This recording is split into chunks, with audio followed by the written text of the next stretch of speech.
If you want to have better sex and intimacy in your relationships, this podcast is for you. Stick around. I'm going to be going through step by step how you can actually improve the depths and the pleasure within your sex life and your intimacy within your current relationship, future relationships, and just in genuine relationships in general, just overall relationships. The depth of your relationships will get better and deeper by doing these certain things. So, with that being said, before I kick off, if I could ask a favor, if you could subscribe to the channel, if you could leave a review, if you like the podcast, of course, and leave any comments below, it just helps grow the channel so I can get bigger and better guests onto this channel. With that being said, we're going to rock and roll. The first question that I've got, or that I'm going to ask you, then I'll give you the answer to it soon, is what is the main purpose of a relationship? I asked this question last night to a little event that I spoke at, and everyone had really beautiful answers. So I want you to just ask yourself that question.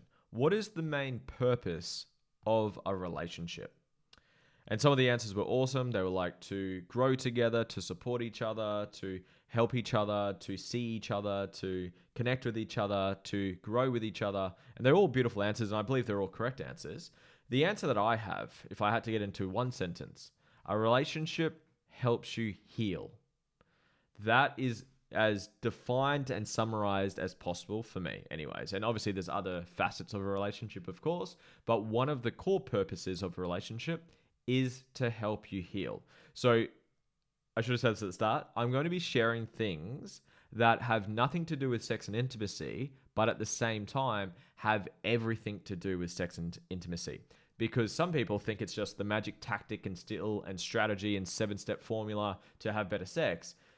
Yes and no, it can certainly help out, but if you're not doing these fundamental things, the lack of sex, the lack of intimacy will generally be a byproduct of the things I'm going to be talking about first. So I'm going to be going through the fundamentals of things that if you're missing those, it's going to be showing up and manifesting as bad sex and bad connection and intimacy. So we're going to go through fundamentals, and then we'll go through some actual practical tips that you can implement right here, right now to actually improve consistency when it comes to sex and intimacy. So back to the point. So the purpose of a relationship in my world is to help you heal. Why is that? We all have traumas, we all have wounds, we all have shadows, we all have things that we haven't healed through. We have shame and all of the above. Now, a relationship, the reason why it helps you heal so much more than anything else is that it reveals more of those wounds than anything else. And I talk about this a lot in my episodes and in my content. It's because that person, your partner, is going to see you more than anyone else. Like for anyone that's been watching my content, if you've never met me in person, or even if you have, you will nowhere near see the depths of me and the full sides to me compared to my fiance, compared to Georgia, because Georgia sees me in all parts of who I am. When I'm stressed, when I haven't had enough sleep, when the dog's pissed on the carpet, when something's gone wrong, when you got to take the animals to the vet, when we've got stress and financial pressure, or whatever's happening. She's seen me in so many different forms of who I am. And just by proximity, by seeing me in all parts of who I am, she's going to shine a light and mirror and trigger the parts in me that I haven't healed through. The things I have shame around, the things I haven't integrated yet, the parts that I haven't healed through will be brought to the surface. So that's why your relationship triggers you so much. It's why you guys have arguments. It's why you push each other's buttons. It's actually a good thing if you know how to heal through it, which I'll get to soon. So the reason I'm saying this, so why am I talking about healing when we're talking about sex and intimacy? Great question. So the reason I'm talking about this, when it comes to the bedroom, when it comes to intimacy, when it comes to sex, you are literally expressing every inch of your body, every inch of your energy and being to be received or rejected by another human. It's the ultimate expression of giving yourself up to someone else. And it's such a vulnerable thing for human beings to do. So if you have unhealed trauma and unhealed wounds, which we all do, but say you've got a lot and you haven't done enough work, or you haven't done much work yet, or inner work, inner healing yet, and you've so wounded, because to take one step back before I keep going forward, when you've got a wound, what you're going to do is you're going to build armor and protection to protect the wound. You're going to deflect it. You don't want to go near it. You're going to avoid it. You're going to have a mask on. You're going to put the walls up. You're going to have a shut off heart because you've been hurt before. So if you've got all these unhealed traumas, and then you're literally getting into the most vulnerable position a human being can get into, where you're literally offering yourself, your body, your sex, your everything to another human being to be accepted or rejected, in the fullest expression of who you are. If you've got a ton of unhealed traumas and wounds in there, you're not going to open up completely, because the pathway to true connection is vulnerability. It's to actually fully surrender, put the walls down, stop trying to perform, be present, and have that deep connection with another human being. And if you've got all this shit you haven't processed and healed through, you're going to be going into that with your heart closed off, with the armor up, with the walls up, with the mask up, and you won't be able to truly penetrate each other because you've got walls up and you're trying to protect yourself. You're trying not to get hurt, which makes sense. That's a very normal and natural way to cope with past trauma. It's to build armor and to protect yourself. But if you want the depths and the true pleasures that fucking epic sex and orgasms can offer you, and intimacy can offer you, it requires vulnerability. It requires for you to let go. It requires you to surrender. It requires you to put the walls down and take the mask off and actually let your true self shine through. That was a little bit of a rant. I hope you got some value from that. So the key with this, if you actually want to have quality intimacy, quality connection, quality sex, quality orgasms, is you need to actually surrender and be vulnerable. And there's a couple ways you can do that. Firstly is to actually go back and heal through the wounds. Because if you've got the wound, like I was talking about, and you've got protection protecting it because you don't want to get hurt again, which makes sense. Well, what if we actually just healed the wound? Then you don't need the protection anymore. So every time you heal, you put the walls down more and more. So every time me and my partner do like some form of a healing practice, where it's a plant medicine ceremony, whether it's therapy, whether it's a DeMartini process, whether it's an NLP process, whether it's a breath work or a meditation or a sound healing process that we go through, every time we heal more, is we're able to express more of ourselves in the relationship as a whole, but especially in the bedroom. So this is why I always talk about the healing work, because it obviously shows up in so many areas. So if you want better sex and better intimacy, heal through your wounds. So you put the walls down, you put the armor down, and you can actually show up as your true expressed self. That's tip number one. Tip number two is to actually help your partner feel safe. Now, how do you do that? It's kind of a unmeasurable thing to do. The thing that helps me the most about helping someone feel safe is to actually just ask them, do you feel safe right now? Do you feel at ease right now? What's showing up for you in your body and your nervous system right now? And what can I do for you to help you feel safe? Whether it's a hand, like some people like physical touch, it's very soothing. Whether it's to actually have space, whether it's to go stand on the grass and do some grounding, whether it's to do some breath work together, just asking your partner, what do you feel? How do you feel? And what do you need right now for you to feel safe? And actually having those check-ins, because again, I've done very little talk about the actual bedroom. It's the things around the bedroom which actually improve the sex and the intimacy. So actually asking your partner, what do you need to feel safe right now? And actually having these check-ins before you get into the bedroom, because me and my partner have had this a couple of times, is where we actually get into the bedroom and we're kind of like just going through the motions to quote, do it, because it's like we're meant to, we must have sex and be intimate, where it's like we were just both in our heads and we weren't present, we weren't in our bodies, and we just didn't feel safe. And we've literally stopped midway through having sex to just check in with each other, say, hey, look, to be honest, like I'm really in my head right now, I'm overthinking something, I just don't feel present. And then we'll check back in with each other, connect with each other, do some eye gazing, do some breath work. And sometimes being okay to like, you know what, it's not alive right now to have sex. I just want to cuddle. I just want to connect. I just want to speak and connect with you and be present with you. And that's totally okay.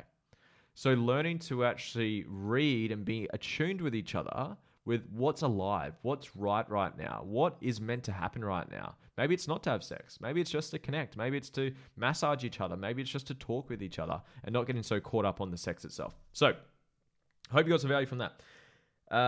This is a big one. So last night I spoke at this event, and I've used this term for a long time, but the guys that spoke last night were awesome because they used, the way they worded it was awesome, and I'm going to steal it off them. Meg and Jacob, thank you for this.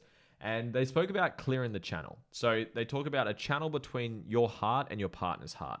So there's a channel between, so you got your partner, you got the other partner, and then a channel between each other, connecting each other's heart. And that channel, if it's blocked, it will ruin and disconnect intimacy.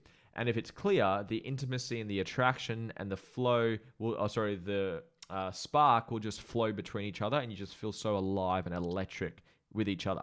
So what can block the channel? Any mental blocks. It's things that you're not speaking truth to. It's things that you're suppressing. It's things that you judge your partner for. There's things that your partner's done and you haven't spoken it to them, and then you've suppressed it and it blocks that channel. So just asking your partner, or being honest with yourself, what is stopping you right now, or what's blocking the channel of love between you and your partner? What's the tough conversation that you haven't had with your partner? And this is an exercise I got the group to do last night. I got them to write down, what's the one tough conversation that you're avoiding with your partner? And if you're single right now, it might be with a friend, it might be a past partner, it might be with yourself. But what's the tough conversation that you're avoiding right now with your partner? Have you done something that you have shame around and you're hiding from your partner? Are they doing something that just really pisses you off and you've asked them 10 times to fix it and they're not fixing it? And don't get me wrong, no one's perfect. There's some things that Georgia still gets angry at me and gets a bit upset with me about it, but we bring it up straight away now. She doesn't. From I can't remember the last time she hadn't done this, but early on she would always hold on to things and stew on things, like I wouldn't take the rubbish out, or I wouldn't walk the dogs on time, or I forget to feed the dogs, or I'll do like, I forget to hang the towel up. And it's like all those little micro things, even though they might seem like nothing, you add enough into that, it will block the channel. And then you just feel like resentful towards each other. You feel tension towards each other. They try to touch you and you're like, kind of fuck off, piss off. I'm not in the mood for that. So it's so important to clear these mental blocks and to clear this channel and keep this channel clean. It's not one and done. Some people think it's like, again, some magic formula, do this once and you're fucking good forever. Absolutely not. So when things show up now for me and Georgia, we're at a point where we can speak into it pretty much straight away. Sometimes the time and the context of the situation, we might be out in public, might not be the right time to have a conversation like that. But we generally bring it up straight away now because we haven't in the past, and it just stews and builds this resentment and tension between each other, and it blocks the channel between each other's hearts. So the question I have for you, or the activity that I have for you, is I want you to write down or think of, what's the tough conversation that you need to have with your partner? And it might be with yourself. They might have done nothing wrong and you've done something that you want to share, that you're hiding, that you've got shame around, that you judge yourself for. Or maybe it is something that they're doing. They're not being faithful to you, or they're being shady, or they're doing things that just don't align and sit well with you. And it's time for you to share it with them. So what's the one thing, tough conversation that you're avoiding that needs to be had? And my challenge to you is to have it within the next 14 days. So I challenge you to reach out to that person, to reach out to whoever the conversation needs to be had with, and actually book that conversation in and fucking have it. Because you avoiding that is what's going to, again, manifest in the bedroom, intimacy, and with your sex. So I hope that made sense. Let me know if you guys are getting value from this in the comments as well. The last point that I've got, now these are just more so actually tactical things. So again, I focused mainly on like things outside of the bedroom to help in the bedroom, but these are actually things that are actually helped me significantly, specifically with the bedroom. I've actually mentioned a couple of them already, is doing breath work. Whenever you're in your head, you're not present with your body. So to actually drop into your body and to feel your body, to be present with your body, breath work is such a powerful practice to do. So me and my partner do this whenever we feel like that. Like I told you, I mentioned like we've literally stopped midway through to actually just come back and connect with each other and actually realign with each other and just do some breath work with each other. So we'll generally fold legs on top of each other. Whether we have clothes on or not, it doesn't matter. It's not the point. We'll have each other's hands on each other's chest. And then we'll breathe together. We'll do eye gazing as well. So we'll stare into each other's eyes to really connect with each other, to see each other, to feel each other. And we'll just do this breath for a couple of minutes just to let our bodies sink in with each other. It's a really beautiful practice to do. And you just feel so connected. You feel so alive with each other. So yeah, we do that. That's really, really helpful. Stopping the focus on the climax and orgasm. That's helped me significantly. My upbringing and the way that I was taught about sex, which is really poorly these days, so most people can relate to that. You don't get taught these conversations of what I'm talking about right now. And I got really trained on like the performance side of sex. It's like you need to make the partner orgasm. That's the main focus, and you need to have your orgasm as well. And the whole like focus is like performance based on an orgasm. And for me, what's really served me is because when I've focused on it so much, it's what you don't get. And it's like, it becomes like performance anxiety really kicks in. where if you both just remove the expectation and the goal of having an orgasm off the table, what I've found anyways from our experience is we have better orgasms than ever before because we're not focusing on it. We're just actually being present with each other, enjoying each other's time and presence and bodies and exploring each other and not focusing on that. And that has significantly improved the amount of pleasure that we've both experienced in the bedroom. What else have I got? Speaking into each other's desires. So actually speaking into what each other desire in the bedroom, whether that's to bring in toys, whether it's to try some different style of foreplay or different just styles of sex, whether it's to invite other people and to open your relationship up. That's a whole can of worms for later. I've done a podcast on open relating as well. But actually speak into your desires, because whatever you're suppressing, you're not expressing. And then if say you've got a desire you want to explore, but you're too scared to bring it up because you don't feel safe, because you have wounds that you haven't healed through or whatever's happening, and then you're not actually expressing yourself and you're actually beating yourself up because you're not being able to express your desires, a lot of the time you'll blame your partner for that unconsciously. And it's their fault because you're not able to satisfy your desires. Well, you haven't even fucking told them what they are. How are they meant to actually be able to have the opportunity to satisfy them if you're not willing to actually speak it to them? So actually this might be one of the conversations that you have, and actually just speak into your desires. Like, I really have a desire to try this play, to bring toys into it, to invite other people into it, to explore and speak into it, and making sure that your partner feels safe for that conversation to unfold as well. And last one that I'll finish on, I got this from a sexual mastery course that I did last year. And it was the difference between how men and women get turned on. And the best analogy that I got taught through this course was men are like matchsticks. We can turn on really quick and we can turn off really quick.